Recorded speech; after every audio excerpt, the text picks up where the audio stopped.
magmamahal sa atin ay hindi apektado ng ginagawa ng iba. Amen? So, how can you teach other to love himself and his neighbor if you cannot love your husband? You cannot love your wife. Kahit maingay yan. May nagtanong sa akin, Brother Mike, ikaw ba hindi na nagagalit? Kung alam nyo lang. Nagagalit din. Pero sandali lang. Pero totoo para yon. Darating sa panahon na hindi ka na magagalit. Pagagalitan ka na lang. Pagagalitan ka na lang. So anyway, so teach by example. Now, ang pangalawa ay yung tungkol sa pagpapatawad. Pagpapatawad. Ang sabi ni Peter sa Panginoon, nang tinuturo ang Panginoong Kristo yung pagpapatawad, ilang ulit ko ba patatawarin ang aking kapatid nagkakasala sa akin? 7 ulit ba? Sabi ni Jesus, hindi ko sinasabing 7 ulit. Kundi, sabi niya, 70 times 7 a day sa isang araw. In other words, bawat pagkakasala, hindi mo na bibilangin. Pag nagkasala, patawarin. Pag inulit, sampalin. Para magising. Amen ba? O ngayon, pag ikaw ang sinampal, anong gagawin mo? Sinampal ka sa kanan, bibigay mo yung kaliwa. Amen ba? Hindi po literal yun. Ibig sabihin, sinampal ka na sa kanan, binato ka ng bato, batuhin mo siya ng tinapay na may laman na bala. Amen ba? So, how can you teach other to forgive if you have not forgiven? May sabi naman niya, nagpatawad na ako, Brother Mike, pero ayaw ko na siyang makita. Hindi pwede yun. Iba lang kasabing pero. Iingatan niyo po ang salitang pero. Natatandaan niyo si Pharaoh? Si Paraon? Dahil sa hindi niya pagpapatawad, 10 salot ang inabot ni Pharaoh para lang turuan ng Panginoong magpakumbaba. Kaya ang kataasan ng loob natin, iwan na natin yan, wala tayong hahantungan dyan. Sabi sa Biblia, huwag kayong agad-agad magagalit. Sapagat ang galit ay hindi nakatutulong na tayo ay maging mabuti sa paningin ng Diyos. Huwag agad-agad magagalit. Ngayon, hindi tayo makapagpatawad sapagkat galit tayo. Yung galit. Sa magdamag, galit pa. Kinabukasan, galit pa. Pag hinayaan nyo yan, aabutin ng linggo, buwan, taon, hanggang sa naghihingalo ka na, humingi ng tawad, hindi pwede. Tapos natigok. Saan mapupunta yon? Pag hindi ka nagpatawad, hindi ka rin patatawarin ng Diyos. Malinaw ho ba yun? So, these are the things na simple lang po, pero mahalaga po yan. So, remember the pair of words, T-E and D-A. D-A means delegate authority. Binigay ng Ama ang lahat ng kapangyarihan sa langit at sa lupa, ipinasa naman ng Panginoon sa kanyang mga alagad. Amen? In other words, we are not ordinary Christians. We are Christians with authority. May kapangyarihan tayo. May kapangyarihang magpagaling sa may karamdaman. may kapangyarihang magpatawad. Ang sino man patawarin nyo, pinatatawad na ng Ama. Sabi doon sa kanyang mga alagad. Kaya yung confession sa pare, mahalaga po yan. Sapagkat may authority silang magpatawad. Ang sino man patawarin nyo, pinatatawad na nga. Ang sino man ninyo patawarin, hindi nga pinatatawad. Kaya huwag nyong gagalitin ang inyong pare. Baka hindi kayo patawarin. Pag hindi tayo pinatawad ng pare, hindi tayo patatawarin ng Panginoon. Malinaw ho ba yun? Okay. So, the first is love. Love. Go unto the world with love. With love. Pwede ka magalit. Hindi man pwedeng hindi tayo magagalit. But with love. Yung galit na pagmamahal, may kasamang pagmamahal, pakikinggan nung pinagagalitan. Pero pag paulit-ulit naman, sasabihin ng bata, si mami naman, si ramplaka na. Di ba? Now, ito pa, practical lang po ito, pero may biblical na sinusundan po ito.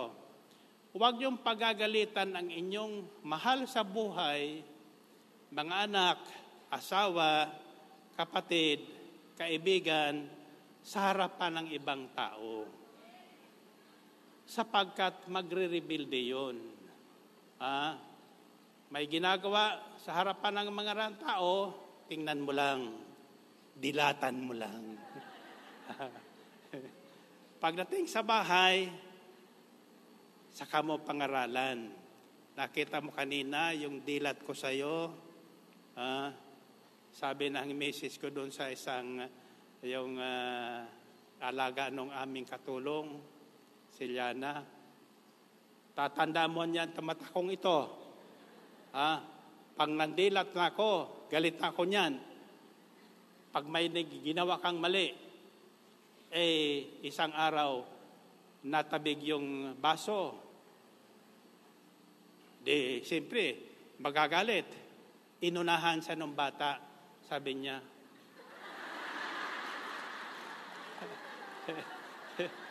So, natawa na lang Sister Belen. Naunahan siya. Alam ko niya, ganyan niya. Magagalit kayo. Ibig sabihin ng magagalit, huwag na kayo magalit sa akin. Diba? Kaya, mabuti yung bata, madaling turuan eh.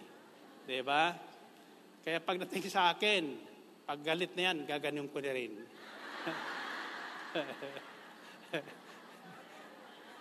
So, mga simpleng bagay lang, pero pagkasama natin ang Diyos, tingin lang. Makakarating na yung mensahe doon sa tinitingnan mo. Amen? May lumapit sa akin kanina. Ayaw ko, bakit yung mga bagong lapit sa akin, umiiyak. Iyak lang iyak. Kako, anong problema mo? Hindi naman sasabi niya, gusto mong mag-picture taking tayo. Hawak niya yung cellphone niya eh. Siguro magsiselfie yon, pero ayaw naman niya kasi umiiyak siya. Umiiyak siya. Katabi ko si Father Sunny. Sabi niya, sino yun? Kako, aywan ko. Sabi ko sa kanya, ay maganda pa naman siya. Maganda. Lalong tumabi sa akin. Palabas naman si Sister Belen. Kaya sabi ko, Sister Belen,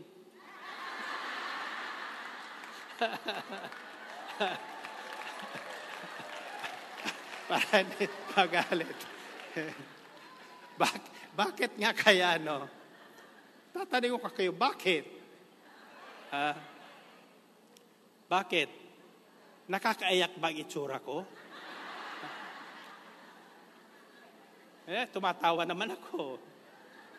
Bakit kaya, no? Because kasama ko ang Diyos.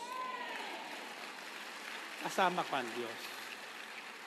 Kaya ako bago lumabas dito sa inyo, laging hinihingi ko po yun. Simpleng panalangin. Samahan niyo po ko makita kayo sa akin, hindi ako ang makita. Pag sinabi kong gwapo ako, hindi ako yun. Ang ibig sabihin ng gwapo sa Panginoon, matuwid na Diyos. Malinis ang kalooban, may malinis na puso. Ang taong may malinis na puso, pag nalapitan nung hindi malinis ang puso, maiiyak talaga. Bakit? Sapagkat lilinisin siya ng tingin ng Panginoong Hesus. Amen ba? Ang sabi ng Panginoong Kristo kay Pedro, malinis na kayo, maliban sa inyong paa. Paano siya nalinis? Sa pamagitan ng salitang ipinahayag ko sa inyo. Kaya yung salita ng Diyos, naglilinis po ng puso yon. Yung pusong punong-puno ng galit at poot, pinalalambot ng salita ng Diyos. Amen? Bakit? The Word of God is authority in itself. Ang salita ng Diyos na bibitawan natin, kasama natin ang Panginoon, ay kapangyarihan po yun. Palalambutin ang puso noon na ayaw nang makipagbati sa mister niya.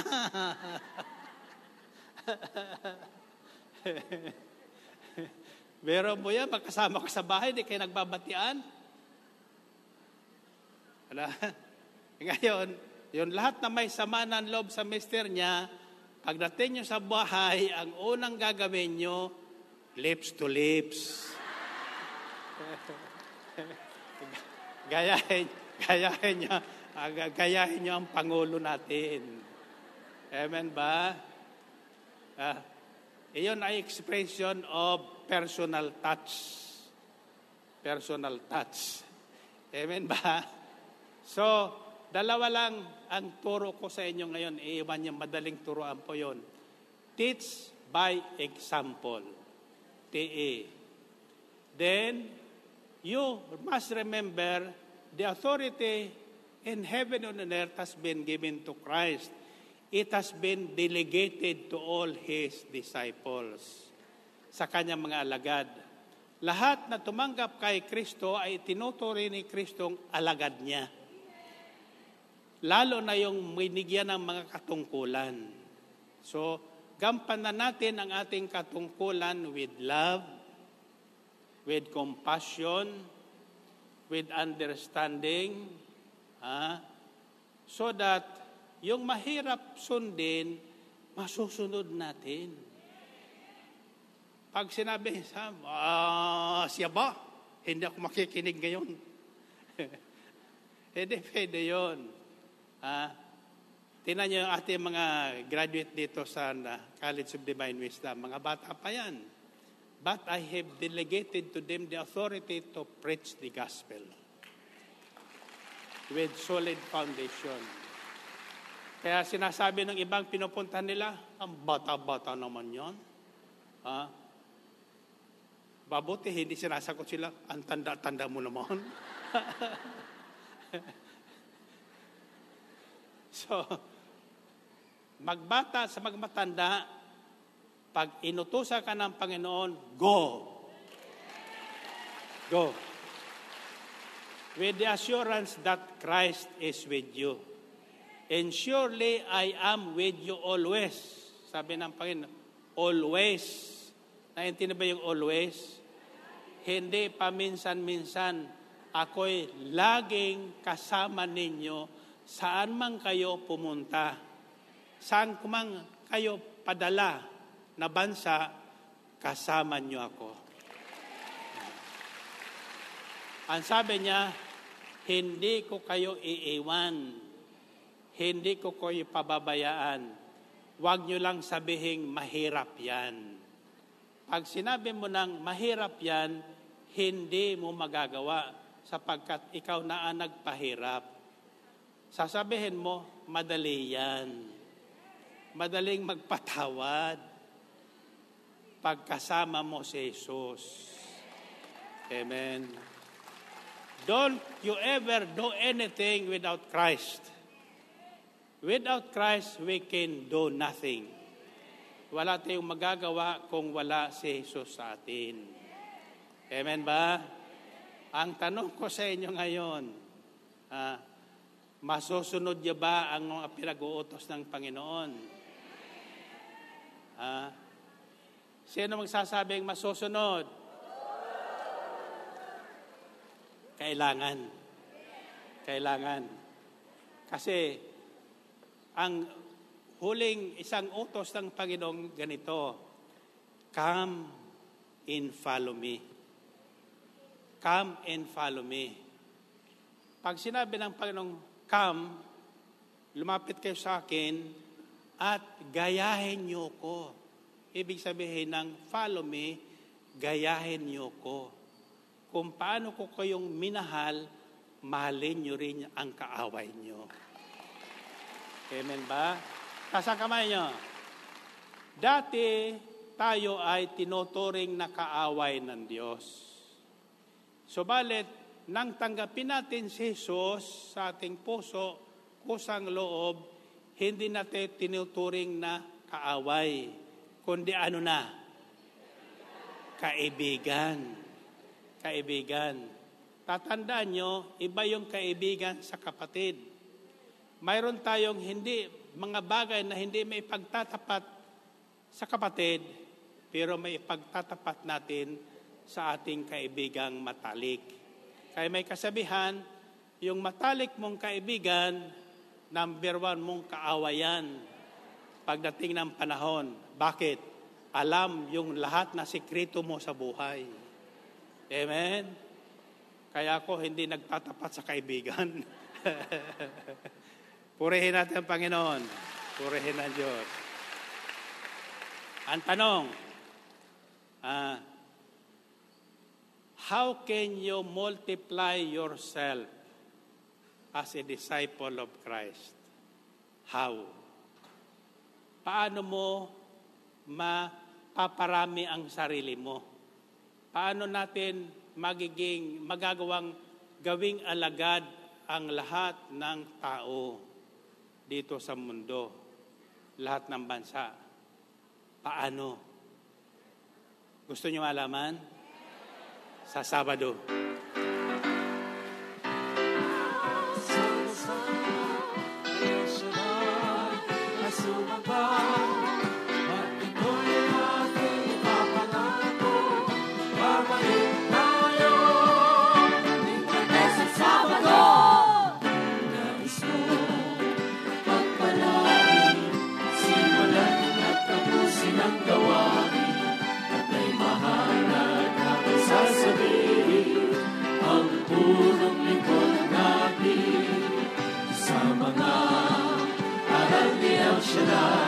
Iginhawa ang ating buhay at pupuli ang tulay. Uuwi tayong sabay-sabay.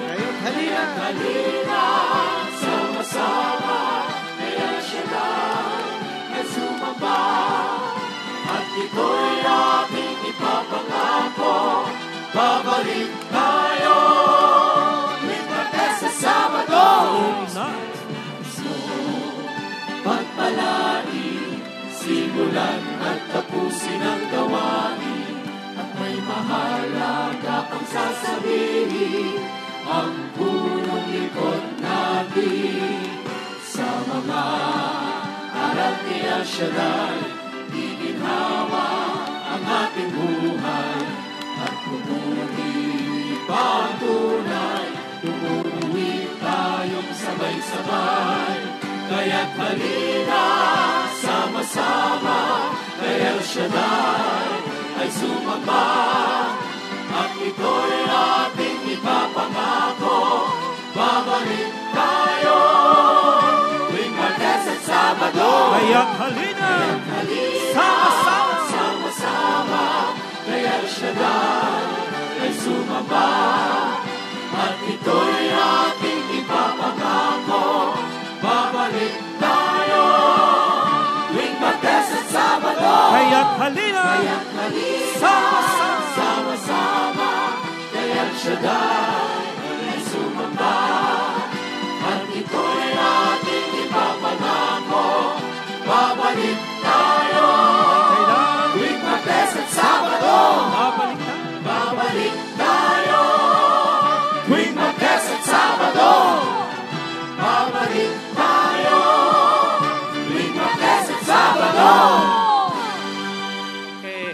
Purihin ng Panginoon, purihin ng Diyos. Okay. Asa kamay. Pagtapong ko sa inyo, ito ang sasabihin nyo. Brother Mike, ang kulit mo. Susunod na ako. Ulitin nyo nga. Talaga? Bago dumating ang Sabado, may espesyal na pagpapala kayong tatanggapin. Are you ready?